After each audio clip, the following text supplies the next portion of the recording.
Hello friends, నేనైతే ఈరోజు బెండకాయ ఫ్రై నా స్టైల్లో నేను ఎలా చేస్తానో చేసి చూపిస్తా. ఇక్కడ బెండకాయలని 1/2 కేజీ బెండకాయలని శుభ్రంగా కడిగి కట్ చేసి పెట్టుకున్నా. ఇప్పుడు స్టవ్ మీద కడాయి పెట్టి అందులో కొద్దిగా ఆయిల్ వేసి ఈ బెండకాయ ముక్కల్ని జిగురంతా పోయే వరకు మంచిగా కలుపుతూ వేయించుకోవాలి. బెండకాయలో జిగురు ఉంటుంది కదా, అదంతా పోయే వరకు ఫ్రై చేసుకోవాలి. ఫ్లేమ్ని మాత్రం లో ఫ్లేమ్లో పెట్టుకునే ఫ్రై చేసుకోవాలి, ఎందుకంటే బెండకాయ ముక్కలు మాడిపోతాయి. మాడకుండా మంచిగా కలుపుకుంటూ ఫ్రై చేసుకోవాలి. ఇట్లా జిగురంతా బౌల్కి పట్టేస్తుంది. మొత్తం జిగురు పోయే వరకు బెండకాయలు ఫ్రై అయ్యేటట్టు కలుపుతూ ఫ్రై చేసుకోవాలి. ఇప్పుడు పక్కన పెట్టేసుకొని కడాయిలో కర్రీకి సరిపడేంత ఆయిల్ వేసుకుందాము.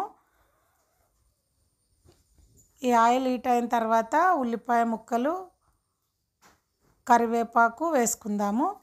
వీటిని కూడా మంచిగా ఫ్రై చేసుకోవాలి. బెండకాయ ఫ్రైలోకి ఉల్లిపాయ ముక్కలు కొద్దిగా ఎక్కువ ఉంటేనే బాగుంటుంది. నేనైతే కొద్దిగా ఎక్కువనే వేసి చేస్తాను అన్నమాట, నాకు చాలా ఇష్టం.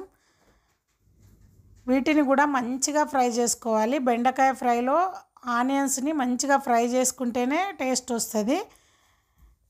ఇట్లా కలుపుతూ మంచిగా ఫ్రై చేసుకోవాలి. ఉల్లిపాయలు ఎక్కువ ఉంటే బెండకాయ ఫ్రై చాలా టేస్టీగా వస్తుందన్నమాట. ఇట్లా మంచిగా ఫ్రై అయిన తర్వాత ఇందులో అల్లం వెల్లుల్లి పేస్ట్ వేసుకుందాము. అల్లం వెల్లుల్లి పేస్ట్ వేసి మంచిగా కలుపుకోవాలి. ఒక 2 నిమిషాలు దీన్ని కూడా ఫ్రై చేసుకోవాలి. మాడనీయకుండా మంచిగా కలుపుకుంటూ ఫ్రై చేసుకోవాలి.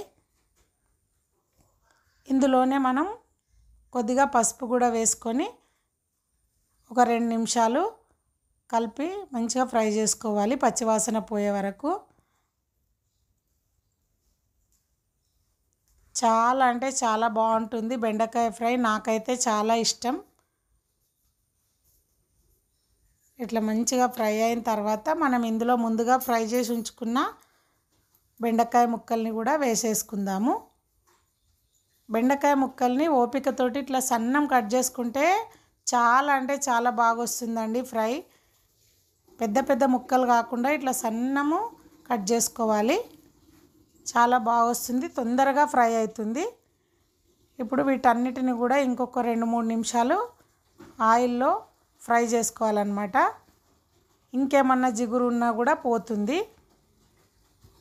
ఇట్లా మంచిగా ఫ్రై అయిన తర్వాత దీనిపైన మనం మూత పెట్టేసి ఫ్లేమ్ని లో ఫ్లేమ్లో పెట్టుకొని ఒక 5-6 నిమిషాలు ఫ్రై కానియాలి. అల్లం వెల్లుల్లి పేస్ట్ అవన్నీ బెండకాయ ముక్కలకి పట్టాలి కదా. ఇట్లా మళ్ళీ ఒక 5 మినిట్స్ తర్వాత మూత తీసి కలుపుకోవాలి.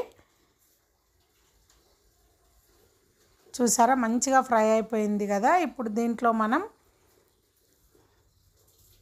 పచ్చిమిరపకాయలని సన్నము తరుక్కొని వేసుకోవాలి. చాలా అంటే చాలా బాగుంటుందండి. పచ్చికారం వేసుడు కంటే మనం ఇట్లా పచ్చిమిరపకాయలని ముక్కలుగా కట్ చేసి వేస్తేనే బెండకాయ ఫ్రై చాలా టేస్టీగా వస్తుంది. ఒక్కసారి ఇట్లా ట్రై చేయండి. ఇట్లా పచ్చిమిరపకాయలని సన్నం తరిగి ఇందులో వేసుకోవాలి. వేసి దీనికి సరిపడేంత సాల్ట్ వేసుకోవాలి. వీటిని మంచిగా కలిపి ఇంకొక 5 మినిట్స్ మూత పెట్టి ఫ్రై చేసుకోవాలి. చాలా అంటే చాలా బాగుంటుంది.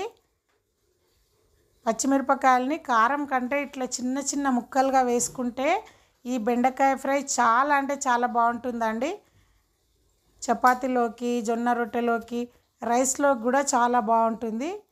ఇట్లా ఒక 5 మినిట్స్ ఫ్రై చేసుకుంటే సరిపోతుంది.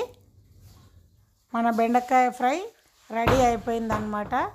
చూడండి ఎంత బాగా వచ్చిందో, చాలా బాగుంటుంది. ఇది ఫ్రెండ్స్, నచ్చితే మా ఛానల్ని సబ్స్క్రైబ్ చేసుకోవడం, మాకు ఒక లైక్ ఇవ్వడం మాత్రం మర్చిపోకండి. ఎవరైనా కొత్త వాళ్ళు చూస్తే మా ఛానల్ని సబ్స్క్రైబ్ చేసుకోండి. ఇట్లా వస్తుందన్నమాట బెండకాయ ఫ్రై. జొన్న రొట్టెలోకి అయితే ఇంకా చాలా టేస్టీగా ఉంటుంది, చపాతీలోకి కూడా బాగుంటుంది. ఇది ఫ్రెండ్స్, నచ్చితే లైక్ ఇవ్వడం, మా ఛానల్ని సబ్స్క్రైబ్ చేసుకోవడం మర్చిపోకండి. మీ అందరి సపోర్ట్ మాకు చాలా అవసరం. మీరు ఇచ్చే ఒక్క లైక్ మాకెంతో ఉపయోగపడుతుంది. Thank you friends.